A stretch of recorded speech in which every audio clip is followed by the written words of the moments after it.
हम दूसरी तरफ का हम सीन देखते हैं एक मैंशन, वहाँ के अंदर का सीन जहाँ पे एक चेयर पे पर्सन बैठा था जिसका चेहरा एकदम कोल्ड था और वो बैठा हुआ था। उसके सामने एक पर्सन बैक कर रहा था कि सर प्लीज मुझे माफ कर दो, प्लीज सर मुझे एक बार मौका आप दे दो, मैं आपको शिकायत का मौका नहीं दूंगा, मैं आपके साथ गद्दारी नहीं करूंगा सर, प्लीज आप मुझे माफ कर दो। फिर वो पर्सन बोला, तुमने सबसे बड़ी ये गलती करी कि तुमने मेरे राइवल से तुमने हाथ मिलाई और तुमने हमारी इंफॉर्मेशन तुमने उससे दी। ये तुम्हारी गलती, तुम मेरे मेंबर होके तुम दूसरे को काम करोगे, ये मैं बर्दाश्त कभी नहीं कर सकता। कोई मेरे साथ धोखा करेगा तो मैं उसे एकदम जड़ से खत्म कर दूंगा। गार्ड्स, इसे जल्दी लेके जाओ। फिर वो जो पैक कर रहा था उस पर्सन को दो गार्ड्स आते हैं और उठा के उसे लेके चले जाता है। फिर तब वहाँ पे एक पर्सन आता है। वो पर्सन कहता है कि जिमिन क्या हरकतें कर रहे हो और उसे सजा क्यों दे रहे हो। हाँ, वो चेयर पे जो पर्सन बैठा था वो हमारा फर्स्ट मेल लीड, हमारा पार्क जिमिन था।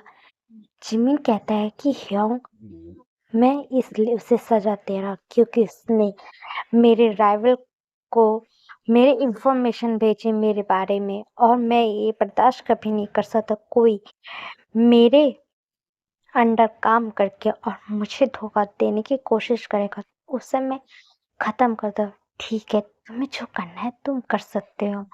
वो पर्सन हमारा हॉबी था, ठीक है। और तुम कल शादी के लिए किसी के घर जाने वाले थे। हाँ भाई, मुझे पता है और मैं कल जा रही हूँ उस पर्सन की बेटी से शादी करने के लिए। उसकी इकलौती बेटी है ना, उससे मैं शादी करके अपने पास रखूंगा और मैं उससे टॉर्चर करूंगा। उसकी हिम्मत कैसी हुई ये मेरे मॉम डैड को हर्ट करने की, और मुझे पता है वो मेरी मॉम को हर्ट करी थी और इसलिए मैं बदला लेना चाहता हूँ। हाँ जिमिन, मुझे मालूम है कि हमारी मॉम डैड की हर्ट करने की उन लोगों की कोशिश करी थी, हमारे मॉम डैड को उन्हीं ने मारा था और मैं जानता। और एक दिन मुझे पता चल गया था कि हमारे मॉम डैड को मारने वाले और कोई नहीं, ये मिस्टर यून एंड मिसेस यून थी। उन्हें तो शराब के नशे में अपना कन्फेस कर रहे थे और गलती से मेरे गार्ड्स ने उसी जगह पे था तो उन्हें पता चला, तो उन्होंने मुझे आके बताया और मुझे पता चला कि इन लोगों ने किया था ना, कन्फेस इनने अपने मुंह से किया था ना, तो मुझे इनकी डॉटर को किडनैप, तो उससे किडनैप पहले सोचा किडनैप करके उसे टॉर्चर करूंगा। नहीं, उनके सामने ही जाके मैं उनकी डॉटर को अपने पास लेके आऊंगा भाई और उसे टॉर्चर करूंगा। ठीक है जिमिन, तुम्हें जैसा करना हो तुम करो अपने हिसाब से। ठीक है भाई, चलो हम लोग साथ में मिलके लंच करते हैं, ठीक है। फिर वो लोग लंच कर रहे थे, फिर वो बैठे हुए थे। फिर जिमिन पूछता है, भाई आप बताओ और आयु सिस्टर कैसी है और वो कब यहाँ पे आने वाली है। फिर यूं हॉबी हॉबी कहता है कि आयु ठीक है और वो अभी अपने की वजह से वो बाहर गई है, पता है ना, वो डॉक्टर है तो उससे भी कुछ काम रहते तो बाहर कंट्रीज में कुछ। ये सारे जो डॉक्टर मेंबर है वो सारे लोग कहीं बाहर गए हैं तो उसी की वजह से वो भी गई है। तो काम उसका जब खत्म हो जाएगा तब वो आ जाएगी। ठीक है भाई, चलो मैं जा रहा हूँ अपना करने के लिए। फिर हमारा जिमिन वहाँ से चला जाता है और वापिस सा रहता है। सच में जिमिन का क्या करूँ सच में, वो बहुत गुस्से में है। हॉबी बोलते एक दिन ये मिस्टर यून और मिसेस यून शराब के नशे में बार में बैठे थे और उन लोगों ने वहीं पे पीते हुए कन्फेस कर रहे थे। उसने मिस्टर एक कहा है ऐसा रन करता, वो नंबर प्लेट कह रहे थे।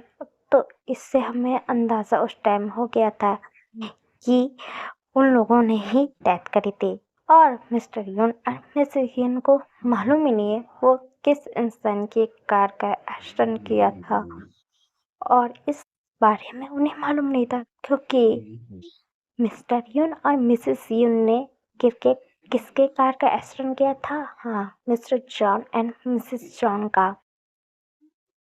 और Mrs John and mister John का रिलेशन पार फैमिली से है और इस बारे में किसी को नहीं पता है। चलो फिर स्टोरी कंटिन्यू करती हूँ।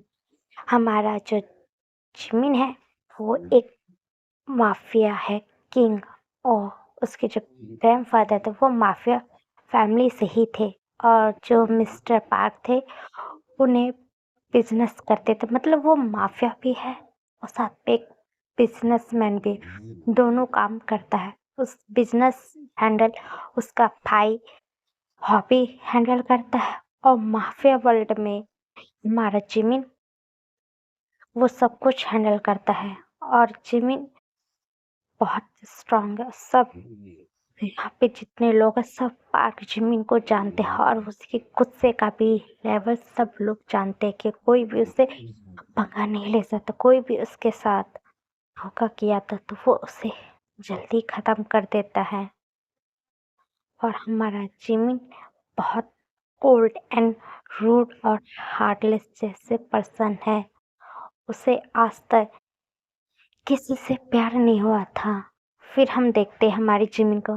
जिमिन जाके अपने स्टडी रूम में बैठ के अपना कुछ माफिया का ही काम कर रहा था। तब वहाँ पे एक ब्यूटीफुल लड़की आती है जिसका नाम जैनी था। फिर जैनी आके जिमिन को हक कर लेती है। फिर जैनी बोलते कि जिमिन चलो ना मेरे साथ कहीं बाहर घूमने के लिए। फिर जिमिन कहता है जैनी मुझसे दूर रहो, मैंने कितने बार बोला कि तुम मुझे आके गले नहीं लगाया करो और मुझे ये सब नहीं पसंद है। और पहली बात, मैं कहीं बाहर जाने वाला नहीं, मुझे बहुत काम है। उफ जिमिन सच में इतने बोरिंग पर्सन हूँ। तुम हरदम कहीं बोलते कि बाहर चलो, मैं तुम्हारे साथ घूमना है, तुम्हारे साथ टाइम स्पेंड करना है, तुम मेरे साथ कहीं जाते नहीं। मुझे ये सब नहीं पसंद है। जैनी तुम्हें कितनी बार पता है कि मैं एक माफिया हूँ और मुझे मेरे पास बहुत सारे काम रहते हैं, मेरे पास फालतू टाइम नहीं है कहीं बाहर घूमने का। फिर जैनी वहां से चली जाती है। बाहर जाके बोलते कि सच में जिमिन तुम कभी मेरी फीलिंग्स समझते ही नहीं हो। मैं तुमसे प्यार करती हूँ भी इतने टाइम से और तुम कभी भी मुझ पे ध्यान नहीं देते हो और मैं तुम्हारे जब भी करीब आने की कोशिश भी करूँ तुम हरदम रूड बन जाते हो और तुम कोल्ड बिहेव करते हो, हरदम मुझे वहां से भगा देते हो। मुझे ये पसंद नहीं आता, मैं क्या करूँ? मैं चाहती हूँ यहाँ से, नहीं तो ये जिम ना मुझे अपने बुरे गुस्से से बाहर जल्दी भगवा देगा क्योंकि इसका गुस्सा बहुत डेंजर है। फिर जैनी वहां से चली जाती है। हम अगले दिन का हम सीन देखते हैं यून मैंशन में, जहाँ पे मिसेस यून और मिस्टर यून बैठे हुए थे। मिसेस यून फोन पे बातें कर रही थी और कह रही थी कि मेरी डॉटर तुम आराम से पहुंच गई ना। फिर दूसरी तरफ से आती है मम्मी एकदम अच्छी तरीके से पहुंच गई। तो मिसेस यून कहती तुम अच्छे से वहाँ पे रहना और जब तक मैं कह नहीं देती तब तक तुम वहाँ से लौट के आना नहीं और तुम आराम से इंजॉय करना, वहाँ पे सब कुछ अरेंजमेंट मैंने करवा दी है। यस मॉम, मुझे सब मालूम है और आप भी देख लेना। और उस मेरे जन का भी बहुत बुरा हाल होने वाला। मुझे तो उस अपडेट करते रहना। यस बेटा, क्यों नहीं, मैं भी उसका हालत जब बुरा कर देगा वो अर्ज में, तो मुझे तो दिल में और सुकून मिलेगा। उसे तो टॉर्चर करने में मुझे तो सुकून ही मिलता है। ठीक है मॉम। फिर मिसेस यून अपनी डॉटर का कॉल रख देती है। फिर मिस्टर यून पूछते हैं कि हमारी डॉटर आराम से पहुंच गई। यस डार्लिंग, हमारी डॉटर आराम से पहुंच गई है और वहाँ पे सब कुछ मैंने पहले अरेंजमेंट करा दिया, क्योंकि मुझे मालूम था, क्योंकि उसने बोला था उस पार्टी में वो आज आने वाला है, इसलिए मैंने अपनी डॉटर को कल रात ही यहाँ से गायब करा दिया है और उसे कभी पता ही नहीं चलेगा। और जब उसे पता चलेगा तब मैं बहाना दे दूंगा कि वो मतलब मेरी बेटी को उसने हटा के उससे तुमसे शादी करने, क्योंकि तुम्हारे पास बहुत पैसा था, इसलिए ऐसा बहाना बना के हम जिमिन को वो जिनको सौंप देगी। और पता है ना, वो माफिया किंग जिमी कितना क्रूर है और कितना हार्टलेस पर्सन है। और वो जिमी को इतना टॉर्चर करेगा, आह, मेरे को तो और सुकून मिलेगा। उस मतलब उसको कितना उतारेगा जिमी, मुझे याद कर करके हाय सुकून मिल रहा है। बोलते हैं माफिया बहुत अच्छी अच्छी तरीके से टॉर्चर करवाते हैं। मुझे तो उस जान चंको की इतनी बुरी हालत जब होगी तो मुझे तो मेरे दिल में बहुत सुकून फील होगा। यस डियर, मुझे भी उसे इस हालत में देखे मुझे और सुकून फील होता है। ठीक है, चलो हमें इंतज़ार भी करना है, वो भी आने वाला है। और मैं जंको को थोड़ा खिला पिला के ठीक कर दी और उसे लड़कियों के ड्रेस बोला है कि पहना के रेडी करना है। जब मैं सर्वेंट को इशारा करूंगी तो उसे लेके वो आ जाए। मिस्टर यून कहते, वाह वाइफ, सच में तुम्हारे दिमाग की तो दाद देना चाहिए कि क्या दिमाग है तुम्हारा। वो तो है मेरे पास, तभी तो इस मिस्टर जॉन और मिसेस जॉन के पैसे पे हम राज कर रहे हैं। और उस जंकू को हमने तो उसी के घर में हमने कुत्ता बना के रख दी है, भीगी बिल्ली की तरह। इस एक घर के कोने के बेस्टर रूम में आराम से तड़प रहा है। इस डार्क रूम में है। तब कार की एक हॉर्न की आवाज आती है। मिसेस यून कहती है, लगता है वो माफिया किंग पर जिमिन आ चुका है। चलो हम अपने आप को रेडी तो कर ले। फिर दोनों उठ जाते हैं। फिर वो गेट से बाहर जाते हैं। वहाँ पे 3-4 कार्स आके खड़ी होती है। उस कार से कुछ बॉडीगार्ड्स उतरते हैं और एक बॉडीगार्ड जाके जो बीच वाली कार थे उस कार का दरवाजा खुलता है। उस कार से एक पर्सन बाहर निकलता है जिसने ब्लैक कलर का सूट वेयर किया था, जिसका ऑरा एकदम डार्क था, बहुत कोल्ड, एकदम हार्टली जैसे पर्सन। उसकी आंख में कोई भी इमोशन नहीं दिख रहा था, वैसा था। वो था हमारा पार्क जिमिन। जिमिन फिर वो एंटर होने लगता है और आके वो बैठ जाता है। फिर मिस्टर यून कहते कि किंग आप आ गए। मैंने कहा था ना कि मैं आपकी डॉटर से शादी करना चाहता हूँ, तो आपकी डॉटर कहाँ है? हाँ, मेरी डॉटर तैयार है आपसे शादी करने के लिए। मिसेस यून सर्वेंट से कहती, सर्वेंट जाओ मेरी प्यारी सी डॉटर को जल्दी लेके आओ। फिर सर्वेंट हाँ करती है और फिर सर्वेंट वहाँ से चली जाती है। और फिर जाने के बाद एक जिसने वाइट कलर का मतलब गाउन पहना था और सर के ऊपर वेल डाला था, एकदम वाइट था, मतलब उससे चेहरा कोई देख नहीं पाएगा कि बाहर मतलब अंदर कौन है। इतना वाइट कलर का वो वेल डाला था उसे लेके आ रही थी। फिर मिसेस सियोन जाती है उस वाइट गाउन के पास और कहती कि मेरी डॉटर तुम आ गई। फिर वो धीरे धीरे उससे पकड़ के लेके आ रही थी और वो पर्सन कुछ भी नहीं कह रहा था और वो घबरा रहा था। वो और कहीं नहीं हमारे जंगकुक था। फिर मिसेस सियोन कहते कि किंग मेरी डॉटर का बहुत अच्छे से ख्याल रखना आप। मैंने अपनी डॉटर को बहुत नाजुक तरीके से पाल पोस के बढ़ाया। मैं अपनी डॉटर मेरी जान बसती है। फिर जिमिन बोलता है कि ठीक है और मैं आपकी डॉटर को लेके जा रहा हूँ और मैं उससे शादी कर लूँगा।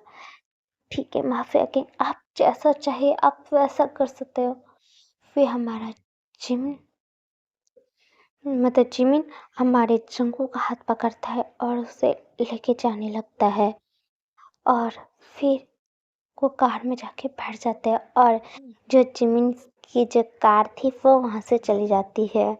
और जैसे ही कार वहाँ से जाती है मिसेस सियोन का जो चेहरा था वो एकदम डार्क होता जाता है और उसके चेहरे पे एकदम डार्क स्मिक करती है और कहती ओह जंगकुक तुम्हारा क्या बुरा हाल होने वाला है। मुझे तो वो सोच के बहुत सुकून फील हो रहा है। फिर चलो हस्बैंड हम चल के खाना खाते हैं। फिर मिस्टर यून और मिसेस यून और मिस्टर यून फिर वहां से चले जाते हैं। हम उधर साइड का सीन देख कार में जहाँ पे हमारा जिमिन बैठा हुआ था और हमारा जो जंकु था वो ग्राउंड के अंदर था और उसके सर पे बेल रखा हुआ था और जंग उस टाइम पे जिमिन कुछ भी नहीं कह रहा था।